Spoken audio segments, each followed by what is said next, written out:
मैं अब बस तुम्हें लेने आया हूँ, तुम मेरे साथ चलो। आप प्लीज़ मेरी बात का यकीन करो, मैं तुम्हारे बगैर नहीं रह सकता। आपको सुबह मुझसे काम था, आप कुछ कह रही थी? जी आपने मुझे उस लड़के का बताया था ना, क्या नाम था उसका? काशिफ। आप मुझे उसकी डिटेल्स सेंड कर देंगे प्लीज? ठीक है, मैं ऑफिस से जैसे घर जाता हूँ ना, मैं आपको सब सेंड करता हूँ। Thank you. मैं क्यों आर्यन भाई ग्रुप की मेल चेक कर रही हूँ? बतूल जाने और उसका शौहर जाने, मुझे क्या। वैसे भी जब सिर्फ अपने काम पे फोकस करना, सिर्फ और सिर्फ अपने काम पे, और मैं खुश हूँ यहाँ पे। वो बांगलू जैसा भी है, इतना भी बुरा नहीं है, लेकिन ये अपनी पॉकेट में चॉकलेट्स एंड कैंडीज कौन रखता है?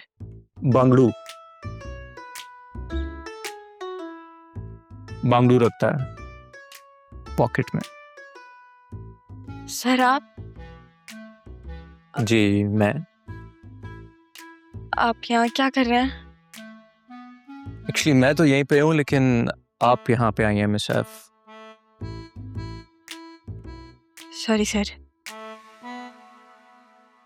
That's okay.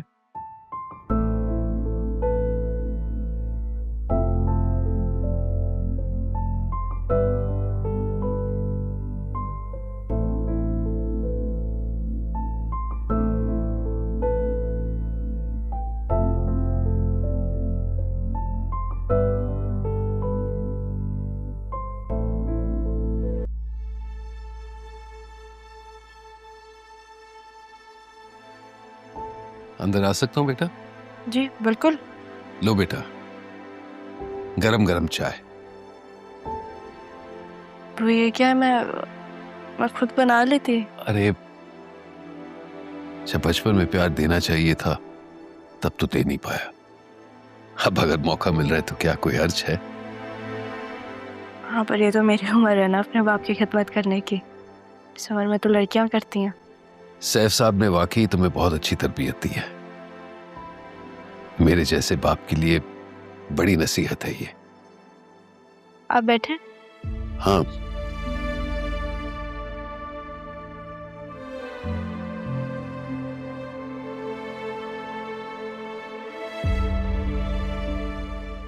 बेटा वो अचानक उस रात को तुम दोनों यहां से चले क्यों गए थे? कहीं नरमीन ने मजबूर तो नहीं किया? ओ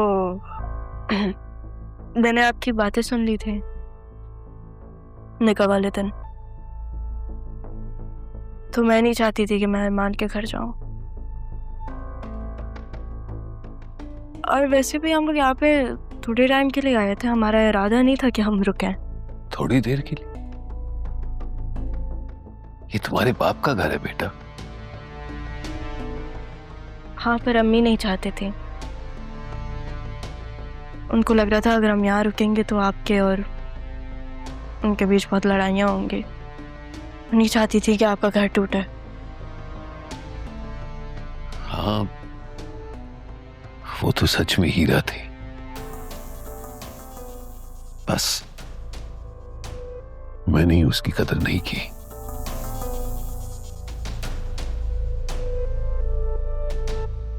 कदर तो मैंने भी नहीं की जो वो डिजर्व करती थी। बहुत वक्त लगा दिया मैंने उनको महसूस करने में।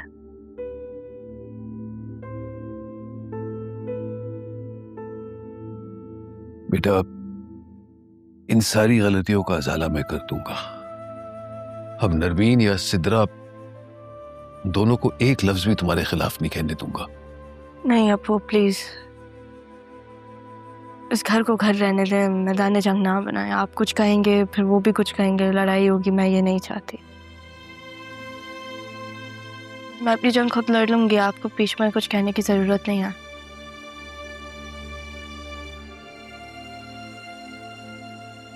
एक बात कहूँ आपसे? हाँ हाँ, हजार कहो। अभी तो एक ही है। जैसे आपने मेरे सर पे हाथ रखा है ना, सिद्रा को भी वैसे ही प्यार दिया करे। इतनी समझदार नहीं है वो, उसे गलत और सही में फर्क नहीं पता।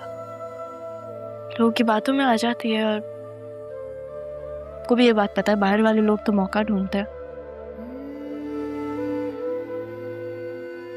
ये तभी होता है जब किसी के पास अपने ना हो। लेकिन वो भी इंसान है, गलती तो वो करेगी।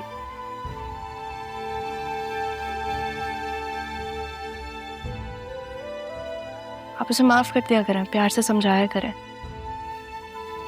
वो भी आपकी बेटी है, उसको आपकी जरूरत है।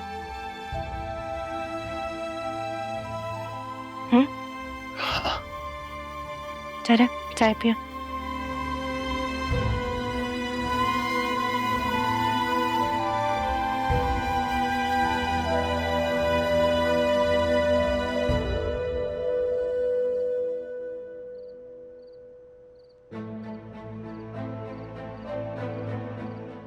जरूर।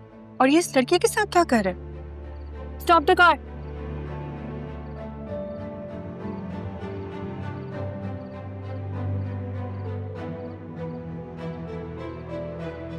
वो लड़की कौन थी उसके साथ?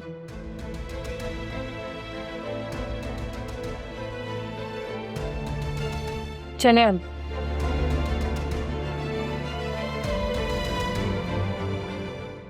वो लोग धंधनाते हुए अंदर आ गए थे, कौन से पैसे मांग रहे थे? भाभी, आपको पता तो है ये सब कुछ अदील की बीमारी की वजह से है। इन्वेस्टर्स तंग कर रहे हैं। अरे आपने बैंक से इतना सारा लोन दिया है, उसमें से कुछ दे दिला के फारे करे उन्हें। भाभी, ऐसा नहीं है जैसा आप सोच रही हैं। ऐसा हो जाए तो सारा काम आसान हो जाए। अब देखिए, बैंक से पैसा लिया है, कंस्ट्रक्शन में लगाया है, वक्त पे डिलीवरी करनी है। ऐसे में बीच के लोग तंग तो करेंगे ना, और ये मलिक उन्हीं में से एक है। आप परेशान ना हो, मैं बात करता हूं उससे। जब तक पापा जिंदा थे हमारे घर की दहलीज तक कभी कोई नहीं आया। जो भी ऑफिस के मामलात होते थे वो वहीं पे हल करते थे। किसी की कभी जुर्रत नहीं हुई है यहाँ पे आने की। भाभी, पाकिस्तान में अगर किसी को पता चल जाए कि कोई कमजोर पड़ रहा है तो उसे और दबाएगा और धमकाएगा।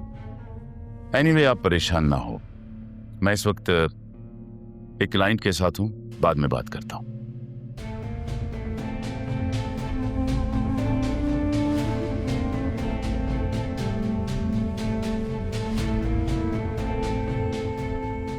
मलिक घर पहुंच गया।